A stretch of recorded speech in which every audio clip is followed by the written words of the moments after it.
ময়মনসিংহের ভালুকা পৌরসভার ৭ নং ওয়ার্ড খারোয়ালি এলাকার একই পরিবারের ৩ জন জবাই করে খুন করা হয়েছে। নিহতরা হলেন ময়না বেগম, মেয়ে রাইসা বেগম ও ছেলে নীরব। ঘটনার পর থেকেই নিহতের দেবর নজরুল ইসলাম পলাতক রয়েছেন।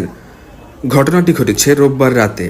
স্থানীয় পুলিশ সূত্রে জানা যায়, গত ১.৫ মাস পূর্বে রফিকুল ইসলাম ও তার ছোট ভাই নজরুল ইসলাম খারোয়ালি এলাকার ফাইয়ুম মিয়ার ২ রুম বিশিষ্ট একটি বাসা ভাড়া নেন। রফিকুল ইসলাম ভাড়া থেকে কাঠালি এলাকার রাসেল মিলে চাকরি করতেন, আর নজরুল ইসলাম অটোরিকশা চালাত। রোববার রাত ৮টার সময় রফিকুল ইসলাম কর্মস্থলে চলে যান।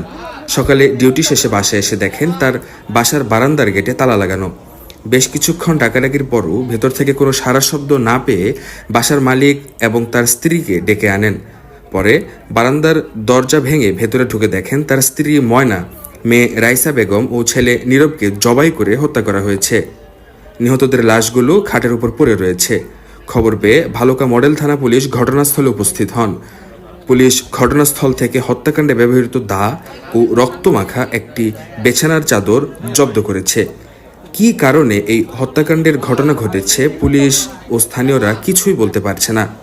রফিকুল ইসলাম নেত্রকোনা জেলার কেন্দ্র উপজেলার সেনের বাজার গ্রামের সন্তু মিয়ার ছেলে। হৃদয় আহমেদের তথ্য ও চিত্রে মাহমুদ আল নূর শাওন, চ্যানেল 21, ভালুকা, ময়মনসিংহ।